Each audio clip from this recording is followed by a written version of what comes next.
Ayan guys, magandang araw. Ayan, nag-deliver kami ngayon pero dinaanan ko tong isang project namin, nakakatapos lang din dito sa Laguna din. Same client to, yung di-deliveran namin ng table. Ito naman guys, ano siya, duck house na may duck seal. Ayan, tas may scissor lift mechanism yan na di-switch na lang yan. Pati yung high speed door. Ayan, kakagawa lang namin yan.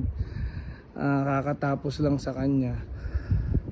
Ayan guys, ganito siya dati.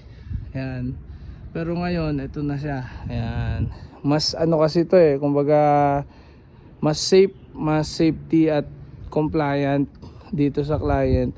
So kaya nila pina-improve. So ito yung kumbaga magiging prototype. Ito yung naging prototype, unang gawa. Tapos yung mga pinto na yan lalagyan din nun. Ayan. Ayan guys, quality yan guys. Ayan. Hindi lang natin matetesting ngayon, hindi kasi pwede patakbuhin ito ngayon pero nung nakaraan na testing nila yan. Ayan. Ayan guys, ang ating duck house, scissor lift at high speed door. Pag kailangan nyo po ng ganitong requirements sa inyong mga company, loading bay, yan, kayang-kaya po namin gumawa nyan. Yung mga duck house na ganyan. Yan lang guys, thank you.